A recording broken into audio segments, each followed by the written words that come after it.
Hello everyone, welcome to H G K guides. वो student जो Canada से study करना चाहते हैं लेकिन उनके पास जो इंग्लिश लैंग्वेज प्रोफिशिएंसी का टेस्ट स्कोर है वो नहीं है, तो आज हम बात करने जा रहे हैं कनाडा की एक ऐसी यूनिवर्सिटी के बारे में जिसमें जो इंटरनेशनल स्टूडेंट हैं वो अप्लाई कर सकते हैं एडमिशन के लिए। और उनसे जो इंग्लिश लैंग्वेज प्रोफिशिएंसी का टेस्ट स्कोर है वो रिक्वायर्ड नहीं है, यानी विदाउट आइल्स और टोफल टेस्ट स्कोर आप इस यूनिवर्सिटी के अंदर एडमिशन के लिए अप्लाई कर सकते हैं। और इसी के साथ साथ अगर आप चाहते हैं कि आपको स्कॉलरशिप भी प्रोवाइड की जाए, तो इस यूनिवर्सिटी की तरफ से जो है डिफरेंट जो स्कॉलरशिप्स हैं वो प्रोवाइड की जा रही हैं, ना सिर्फ जो अंडर ग्रेजुएट प्रोग्राम के स्टूडेंट्स हैं उनके लिए, बल्कि जो ग्रेजुएट प्रोग्राम के स्टूडेंट्स हैं उनके लिए भी स्कॉलरशिप प्रोवाइड की जा रही हैं। तो अगर आप एक अंडर ग्रेजुएट प्रोग्राम के स्टूडेंट हैं, अगर आप एक मास्टर्स प्रोग्राम के स्टूडेंट हैं, या अगर आप एक डॉक्टोरल प्रोग्राम के स्टूडेंट हैं, तो डिफरेंट प्रोग्राम के जो स्टूडेंट्स हैं उनके लिए डिफरेंट स्कॉलरशिप्स प्रोवाइड की जा रही हैं। तो हम डिटेल में बात करने जा रहे हैं कि कनाडा की ये कौन सी यूनिवर्सिटी है, कौन से प्रोग्राम अवेलेबल हैं। अगर आपने अप्लाई करना है किसी अंडर ग्रेजुएट प्रोग्राम के अंदर तो एडमिशन के अंदर क्या चीज़ें इन्वॉल्व हैं, अगर आप किसी ग्रेजुएट प्रोग्राम के लिए अप्लाई करना चाहते हैं तो उसके अंदर क्या चीज़ें इन्वॉल्व हैं, और जो स्कॉलरशिप हैं वो कौन सी अवेलेबल हैं, इन सब चीज़ों को हम डिस्कस करने जा रहे हैं। तो सबसे पहले बात कर लेते हैं कनाडा की ये कौन सी यूनिवर्सिटी है। तो कनाडा की जिस यूनिवर्सिटी को हम आज डिस्कस करने जा रहे हैं that is university of Ottawa. तो आपने क्या करना है कि सिंपली सर्च करना है university of Ottawa. So this is the university जो कि लोकेटेड है कनाडा के अंदर, और स्टूडेंट को जो डिफरेंट स्कॉलरशिप की अपॉर्चुनिटीज़ है वो प्रोवाइड कर रही है। तो आपने क्या करना है कि सिंपली जो है इस एड्रेस को फॉलो करना है, and this is the place कि जहाँ पर आपको इस यूनिवर्सिटी की जो इन्फॉर्मेशन है मिल जाएगी। सबसे पहले बात की जाए कि आपने अपना जो प्रोग्राम है उसे किस तरह से फाइंड आउट करना है। तो सिंपली जो है आपने जो है प्रोग्राम एंड कोर्सेज़ का जो सेक्शन है वहाँ पर आना है, और यहाँ से आप अपना जो प्रोग्राम है इसको ईजिली फाइंड आउट कर सकते हैं। यानी आप अपने प्रोग्राम को अपना जो आपका डिग्री लेवल है उसके मुताबिक फाइंड कर सकते हैं कि क्या आप एक अंडर ग्रेजुएट प्रोग्राम के स्टूडेंट हैं या अगर आप एक ग्रेजुएट प्रोग्राम के स्टूडेंट हैं। और इसी के साथ साथ आप जो है अपने प्रोग्राम को जो है टाइप ऑफ प्रोग्राम के मुताबिक भी फाइंड कर सकते हैं कि आप जो है बैचलर प्रोग्राम को स्टडी करना चाहते हैं, या किसी डॉक्टरेट प्रोग्राम को स्टडी करना चाहते हैं, किसी मास्टर्स प्रोग्राम को स्टडी करना चाहते हैं। आप अपने प्रोग्राम का जो स्टडी करना चाहते हैं उसको मेजर और इसी तरह आप जो है माइनर के मुताबिक भी सर्च कर सकते हैं। तो बहुत सारे ऑप्शंस यहाँ पर अवेलेबल हैं ताकि आप इजीली अपना जो प्रोग्राम है उसे फाइंड आउट कर सकें। और अगर आप चाहते हैं कि अपने प्रोग्राम को देखें कौन कौन से प्रोग्राम किन किन जो है फैकल्टीज़ के अवेलेबल हैं, तो ये वो फैकल्टीज़ हैं जिनकी तरफ से डिफरेंट जो प्रोग्राम है वो ऑफर किए जा रहे हैं। तो आर्ट्स प्रोग्राम के स्टूडेंट भी अप्लाई कर सकते हैं, इंजीनियरिंग प्रोग्राम के स्टूडेंट्स भी अप्लाई कर सकते हैं, हेल्थ साइंसेज के स्टूडेंट्स अप्लाई कर सकते हैं, और इस तरह वो स्टूडेंट जो कनाडा से मेडिसिन को स्टडी करना चाहते हैं, मेडिसिन जो फैकल्टी के स्टूडेंट हैं वो भी अप्लाई कर सकते हैं। और आप अपने प्रोग्राम को डिसिप्लिन के मुताबिक भी फाइंड आउट कर सकते हैं कि क्या आप जो है अकाउंटिंग को स्टडी करना चाहते हैं, आर्ट्स को स्टडी करना चाहते हैं, मैथमेटिक्स को स्टडी करना चाहते हैं। तो बहुत सारे प्रोग्राम के ऑप्शंस अवेलेबल हैं। तो आई होप सो कि प्रोग्राम आप जो है इसमें आपको फाइंड करने में प्रॉब्लम या कन्फ्यूजन नहीं होगी, क्योंकि एक सिंपल सा वे है कि आपने अपने प्रोग्राम को किस तरह से फाइंड आउट करना है। बट आपने मेक श्योर करना है कि अपने प्रोग्राम की अगर कुछ एडिशनल रिक्वायरमेंट्स है तो उनको आपने ज़रूर चेकआउट करना है, जैसे कि मैं पहले भी आपको कहता हूँ। क्योंकि समटाइम ऐसा होता है कि आप प्रोग्राम के लिए तो एलिजिबल होते हैं और अप्लाई करने लगते हैं, तो प्रोग्राम की कुछ एडिशनल रिक्वायरमेंट्स भी होती हैं जिनको जो स्टूडेंट हैं शायद वो जो है देखते नहीं हैं, तो इसकी वजह से क्या होता है कि फिर वो प्रॉब्लम हो सकती है। तो आपने क्या करना है कि सिंपली जो है जिस भी प्रोग्राम को आप चूज़ करेंगे आपने उसकी रिक्वायरमेंट्स को ज़रूर चेकआउट करना है कि कोई एडिशनल रिक्वायरमेंट्स तो नहीं है, ताकि आप एक एलिजिबल कैंडिडेट हो सकें। तो अगर आप किसी प्रोग्राम को चूज़ करते हैं और अप्लाई करना चाहते हैं किसी अंडर ग्रेजुएट डिग्री प्रोग्राम के लिए, तो अब उसके लिए क्या चीज़ें जो हैं उस प्रोसेस के अंदर इन्वॉल्व हैं। सबसे पहली बात तो ये कि अपनी जो एप्लीकेशन है उसको आप प्रिपेयर करें, बिकॉज़ जो एप्लीकेशंस हैं उनको एक्सेप्ट किया जाएगा इन सितंबर। तो सितंबर के अंदर जो है एप्लीकेशंस को एक्सेप्ट किया जाता है, और ये एक एप्लीकेशन पीरियड है जिसके अंदर जो एप्लीकेशंस हैं उनको अनाउंस किया जाता है अंडर ग्रेजुएट प्रोग्राम स्टूडेंट्स के लिए। देन अक्टूबर के अंदर क्या होता है कि आपने जो अपने डॉक्यूमेंट्स हैं उनको सबमिट करना होता है, और एक डिफरेंट जो टाइम फ्रेम है वो यहाँ पर मेंशन है। According to each time frame आपसे जो चीज़ें रिक्वायर्ड हैं आप उन चीज़ों को सबमिट करेंगे, और एक टाइम फ्रेम गिवन है कि कब आपको जो है बताया जाएगा कि आप जो है आपकी सिलेक्शन हो चुकी है एडमिशन के लिए। तो आप यहाँ से इस चीज़ को रीड आउट कर सकते हैं।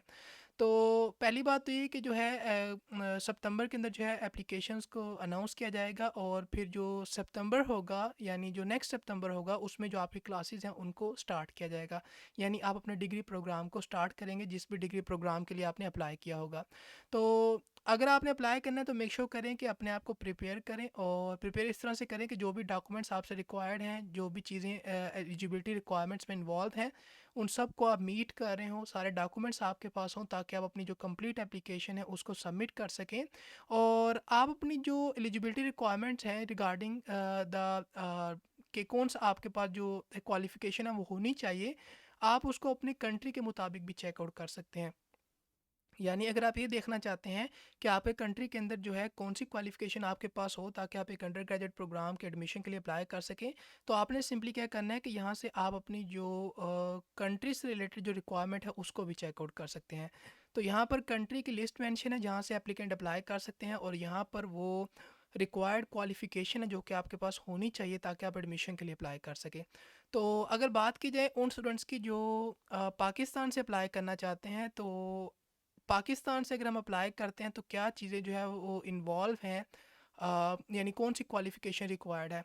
तो अगर आप पाकिस्तान से अप्लाई करना चाहते हैं तो आपके पास जो सर्टिफिकेट है आपकी जो सेकेंडरी एजुकेशन का उसका कंप्लीट होना ज़रूरी है, या जो आपके पास जो हायर सेकेंडरी स्कूल का सर्टिफिकेट है, और इसी के साथ साथ जो आपके इंटरमीडिएट का सर्टिफिकेट है एग्जामिनेशन का, इन क्वालिफ़िकेशन को अगर आप होल्ड करते हैं तो आप एलिजिबल हैं कि आप अप्लाई कर सकते हैं।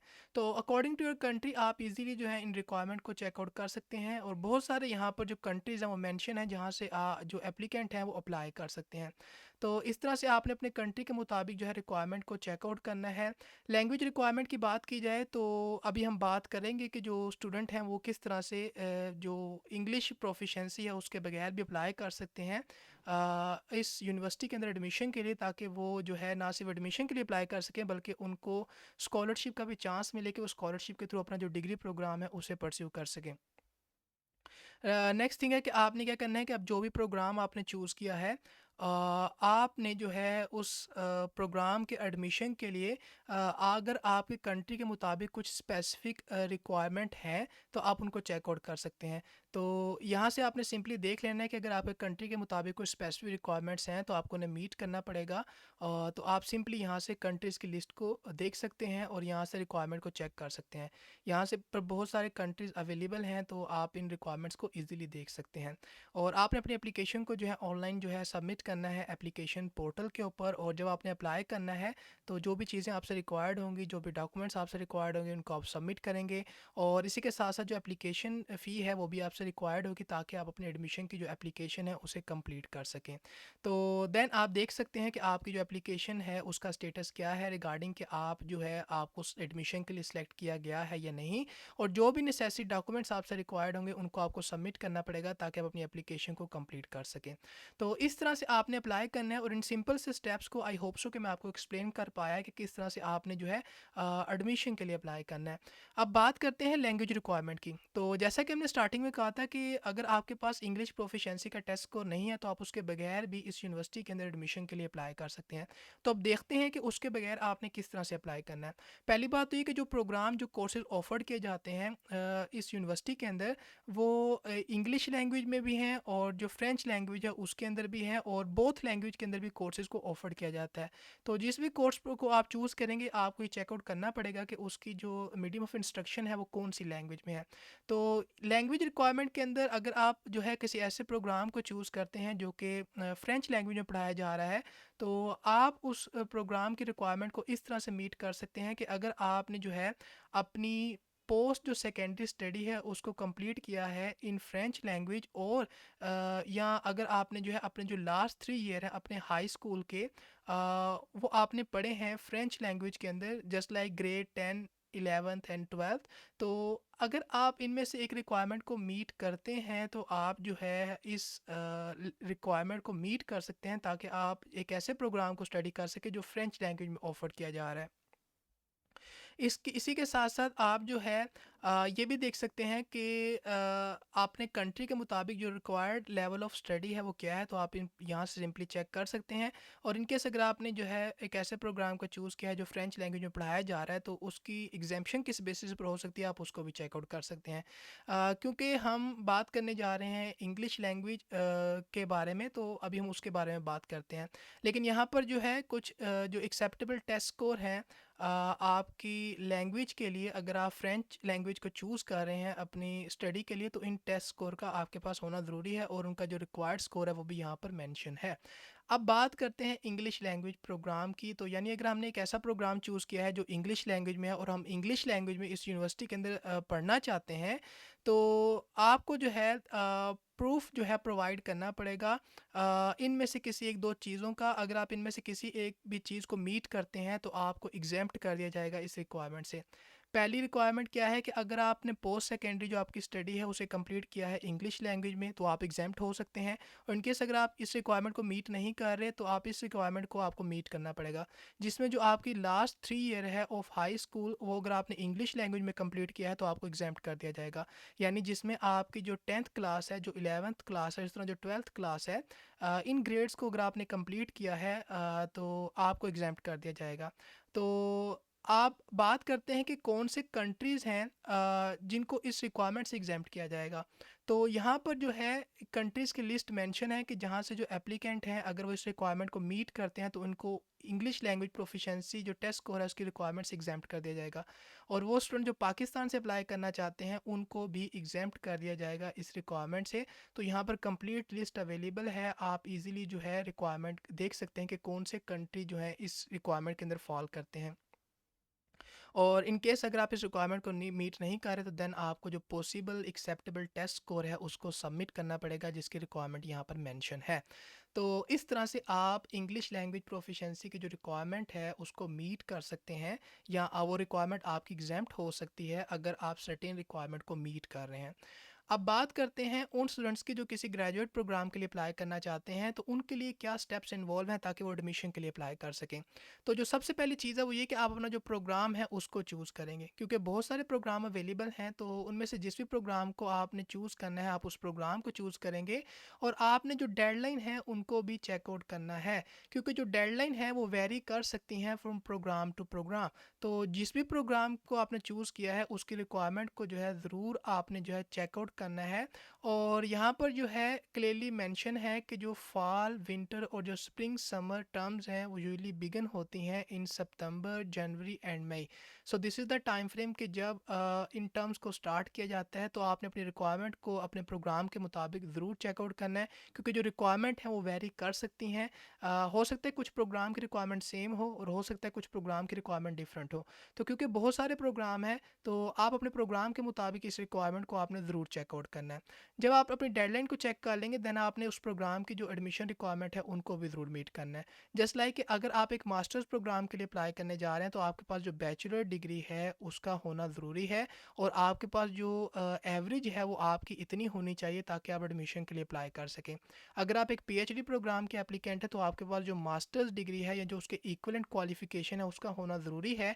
और इसी के साथ साथ जो एवरेज आपके पास होने चाहिए वो इतने परसेंट होने चाहिए ताकि आप एक एलिजिबल कैंडिडेट हो सकें। और कुछ प्रोग्राम की एडिशनल रिक्वायरमेंट्स भी हो सकती हैं, इन केस अगर आपने एक ऐसा प्रोग्राम चूज़ किया है कि उसकी एडिशनल रिक्वायरमेंट्स हैं ये, तो या उसके अंदर जो हायर एवरेज है वो रिक्वायर्ड है, तो आपको उनको भी मीट करना पड़ेगा ताकि आप एक एलिजिबल कैंडिडेट हो सकें। और लैंग्वेज रिक्वायरमेंट को आपने चेकआउट करना है कि किसी प्रोग्राम की कोई रिक्वायरमेंट तो नहीं है। तो इन केस अगर आपसे जो है लैंग्वेज प्रोफिशिएंसी की रिक्वायरमेंट जो है उसको रिक्वायर्ड होगा, उसको आपको मीट करना होगा, तो देन आप उसे मीट करेंगे। और जैसा कि हमने पहले भी बताया कि अगर आपको एग्जाम्पशन मिल सकती है तो आप एग्जेम्प्ट भी हो सकते हैं इस रिक्वायरमेंट से। देन पॉसिबल जो एक्सेप्टेबल टेस्ट स्कोर हैं उनको आप यहाँ से ईजिली चेकआउट कर सकते हैं। आपको अगर आपने प्रोग्राम चूज़ किया है मास्टर्स प्रोग्राम जिसमें जो रिसर्च पेपर है या थीसिस का ऑप्शन है तो आपको अपना जो सुपरवाइज़र है उसको भी फाइंड आउट करना पड़ेगा इन योर मास्टर प्रोग्राम और फॉर योर पीएचडी प्रोग्राम जिसको आप परस्यू करना चाहते हैं। देन आप अपनी एप्लीकेशन को जो है सबमिट करेंगे और ऑनलाइन जो एप्लीकेशन है पोर्टल है वहाँ पर आपने अपनी एप्लीकेशन को सबमिट करना है। और इसी के साथ साथ जो है आपने जो है जो भी रिक्वायर्ड डॉक्यूमेंट्स आपसे होंगे इंक्लूडिंग योर एकेडमिक डॉक्यूमेंट्स और including the language proficiency document, in documents को आपने सबमिट करना है। और इसी के साथ साथ जो लेटर ऑफ रिकमेंडेशन है कुछ प्रोग्राम की तरफ से वो भी रिक्वायर्ड हो सकते हैं। तो अगर आपका एक ऐसा प्रोग्राम है जो लेटर ऑफ रिकमेंडेशन आपसे रिक्वायर्ड कर रहा है तो आप उन लेटर ऑफ रिकमेंडेशंस को भी सबमिट करेंगे। और जो लेटर ऑफ रिकमेंडेशन है उससे रिलेटेड जो गाइडलाइंस हैं, जो प्रोसीजर है वो क्लियरली यहाँ पर मेंशन है, तो मेक श्योर करें कि आप इसको ज़रूर रीड आउट करें अगर आपका एक ऐसा प्रोग्राम है जिसमें लेटर ऑफ रिकमेंडेशन रिक्वायर्ड है। तो ये सारी इन्फॉर्मेशन तो हमने देख ली कि अगर आपने एक अंडर ग्रेजुएट प्रोग्राम के अंदर एडमिशन के लिए अप्लाई करना है या अगर आपने एक ग्रेजुएट प्रोग्राम के अंदर एडमिशन के लिए अप्लाई करना है तो आपने किस तरह से अप्लाई करना है, यानी क्या क्या स्टेप्स इन्वॉल्व हैं। अब हम बात करते हैं कि स्कॉलरशिप कौन सी अवेलेबल है अगर हम अप्लाई करना चाहते हैं। तो सबसे पहले हम स्कॉलरशिप ऑप्शंस की बात करते हैं जो अंडर ग्रेजुएट प्रोग्राम के स्टूडेंट्स हैं उनके लिए। तो अगर आप एक अंडर ग्रेजुएट प्रोग्राम के स्टूडेंट हैं और स्कॉलरशिप के लिए अप्लाई करना चाहते हैं तो बहुत सारे स्कॉलरशिप्स के ऑप्शंस अवेलेबल हैं। लेकिन जो एडमिशन स्कॉलरशिप्स हैं उनका कुछ एक एलिजिबिलिटी क्राइटेरिया है अगर उन स्टूडेंट्स के लिए जो एडमिशन स्कॉलरशिप के लिए अप्लाई करना चाहते हैं। पहली बात ये कि आपको एडमिशन की रिक्वायरमेंट को मीट करना पड़ेगा उस प्रोग्राम की जिसके अंदर आप अप्लाई करना चाहते हैं। और इसी के साथ साथ आपको जो है एनरोल होना पड़ेगा किसी ऐसे अंडर ग्रेजुएट प्रोग्राम के अंदर जो कि एक फ़ुल टाइम है और जो कि आप फर्स्ट टाइम स्टडी करेंगे इस यूनिवर्सिटी के अंदर। और इसी के साथ साथ अगर आप कैनेडियन जो सिटीज़न हैं और यहाँ परमानेंट जो रेजिडेंट हैं या अगर आप इन रिक्वायरमेंट को मीट कर रहे हैं तो इन तीनों केसेस के अंदर इन रिक्वायरमेंट्स को अगर आप मीट करेंगे तो इसी केसेस के अंदर जो है आप एडमिशन स्कॉलरशिप के लिए एलिजिबल होंगे। अदरवाइज बाकी स्कॉलरशिप ऑप्शंस अवेलेबल हैं जिनको हम डिस्कस करेंगे, बट इन केस वो स्टूडेंट जो एडमिशन स्कॉलरशिप के लिए अप्लाई करना चाहते हैं उनको इस रिक्वायरमेंट को मीट करना होगा ताकि वो एलिजिबल कैंडिडेट हो सकें। अब यहाँ पर जो एडमिशन स्कॉलरशिप हैं, अब एडमिशन स्कॉलरशिप बहुत ज़्यादा हैं लेकिन एडमिशन स्कॉलरशिप का जो क्राइटेरिया हमने ऊपर मेंशन किया है आपको उसे मीट करना पड़ेगा। This is the first scholarship program and this is the amount that जो कि आपको प्रोवाइड की जाएगी आपकी एवरेज की बेसिस पर और आप इसको रीड आउट कर सकते हैं। तो बहुत सारे स्कॉलरशिप्स के ऑप्शंस अवेलेबल हैं और इसी के साथ साथ कुछ ऐसे स्कॉलरशिप भी हैं जो कि ट्रेनिंग स्कॉलरशिप्स हैं। तो अगर आप उनके लिए एलिजिबल हैं और उन रिक्वायरमेंट्स को मीट कर रहे हैं जिस तरह की हमने पहले बात की तो आप इन एडमिशन स्कॉलरशिप के लिए एलिजिबल हो सकते हैं। कुछ ऐसे स्कॉलरशिप्स हैं जिनके अंदर स्टूडेंट्स को जो है ऑटोमेटिकली कंसीडर किया जाता है और किसी किस्म की एप्लीकेशन रिक्वायर्ड नहीं होती।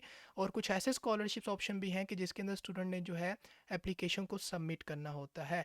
तो ये कुछ स्कॉलरशिप्स ऑप्शन हैं एडमिशन स्कॉलरशिप्स के और इसी के साथ साथ कुछ और एडमिशन की स्कॉलरशिप्स हैं और इतनी अमाउंट की स्कॉलरशिप आपको प्रोवाइड की जा रही है इस एडमिशन स्कॉलरशिप प्रोग्राम के थ्रू। और आप जो है इतनी अमाउंट की स्कॉलरशिप को अवेल कर सकते हैं और आप अगर एलिजिबल होना चाहते हैं तो जो एप्लीकेंट हैं उनको अपने जो फाइनल जो ईयर है हाई स्कूल का उसके अंदर होना चाहिए और इसी के साथ साथ इस रिक्वायरमेंट को भी अगर वो मीट कर रहे हैं तो ऐसे स्टूडेंट को ये स्कॉलरशिप प्रोवाइड की जाती है, यानी ऐसे स्टूडेंट को इस स्कॉलरशिप के लिए कंसीडर किया जाता है। और अगर बात की जाए अगर आप एक ऐसे कैंडिडेट हैं जो इस रिक्वायरमेंट को मीट कर रहे हैं तो देन आपको जो है अपनी एप्लीकेशन को सबमिट करना पड़ेगा और एप्लीकेशन आपकी ऑनलाइन जो है उसकी सबमिशन होगी। तो बहुत सारे यहाँ पर स्कॉलरशिप्स के ऑप्शन अवेलेबल हैं एडमिशन के, बट अगेन कि इन स्कॉलरशिप्स को आपने रीड आउट करना है और रिक्वायरमेंट को ज़रूर चेकआउट करना है। और हर एक जो स्कॉलरशिप है उनमें से बहुत सारी ऐसे स्कॉलरशिप्स हैं जिनकी डेडलाइन भी मेंशन की गई है, तो आप डेडलाइन को भी देख सकते हैं। तो इसी के साथ साथ कुछ स्कॉलरशिप्स हैं जो कि फैकल्टी की तरफ से ऑफर की जा रही हैं और वो भी एडमिशन स्कॉलरशिप्स हैं, तो आप इनको भी देख सकते हैं। और यहाँ पर ये स्कॉलरशिप्स भी मेंशन है और ये स्कॉलरशिप जो हैं फैकल्टी की तरफ से जो प्रोवाइड की जा रही हैं एडमिशन स्कॉलरशिप्स, इनके अंदर कुछ ऐसे स्कॉलरशिप्स भी हैं जिसके अंदर जो इंटरनेशनल स्टूडेंट्स हैं वो भी एलिजिबल हैं और वो भी अप्लाई कर सकते हैं। तो इतनी अमाउंट की स्कॉलरशिप आपको प्रोवाइड की जाएगी और आपके पास जो मिनिमम एवरेज है वो इतनी आपके पास होनी चाहिए। किस फैकल्टी की तरफ से प्रोवाइड की जा रही है आप इसको भी देख सकते हैं और जो फैकल्टी है, इस फैकल्टी की तरफ से स्कॉलरशिप प्रोवाइड की जा रही है और इसकी यहाँ पर रिक्वायरमेंट्स मेंशन आप चेकआउट कर सकते हैं।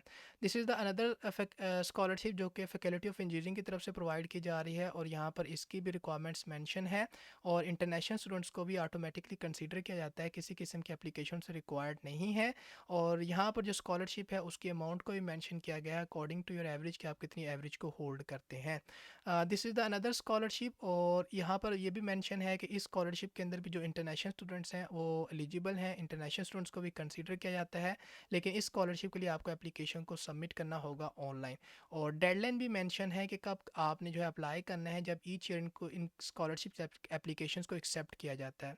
तो बहुत सारे स्कॉलरशिप्स के ऑप्शन अवेलेबल हैं, तो आपने मेक श्योर करना है कि जिस भी स्कॉलरशिप के अंदर आप एलिजिबल हैं उस स्कॉलरशिप को आप चूज़ कर सकते हैं ताकि आप अप्लाई कर सकें।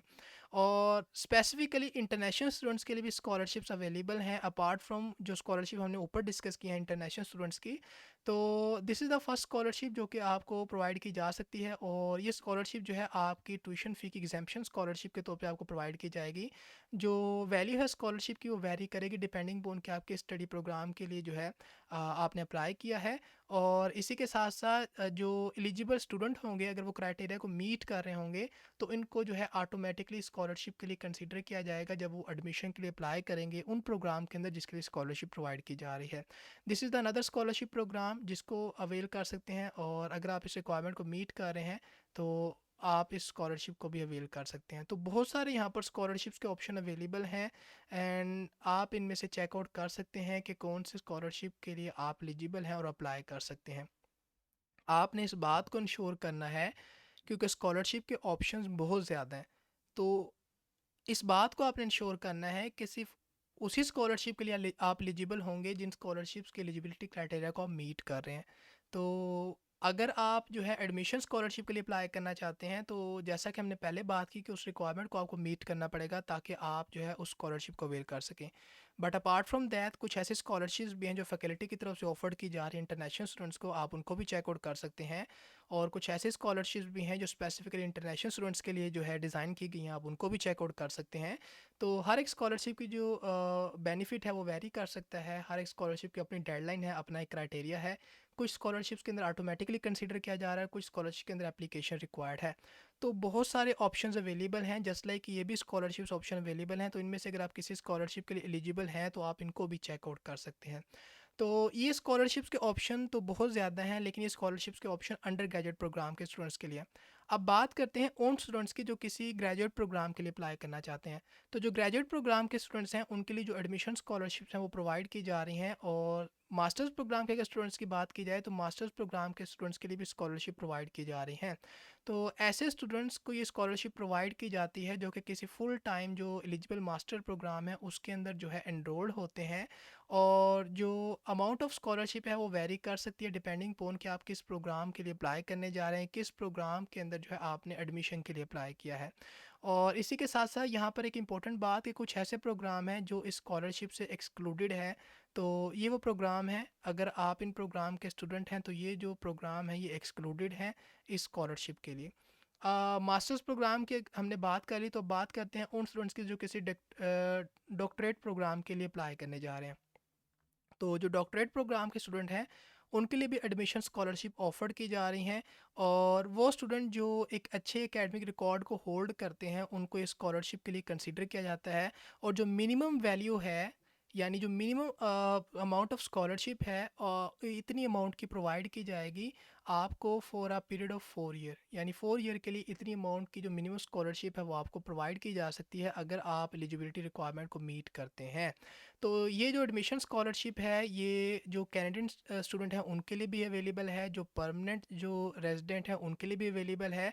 और इसी के साथ साथ जो इंटरनेशनल स्टूडेंट हैं जो किसी डॉक्टरेट प्रोग्राम के अंदर अप्लाई करते हैं और उस प्रोग्राम के अंदर एडमिशन के लिए सिलेक्ट हो जाते हैं तो उनको भी प्रोवाइड की जाती है।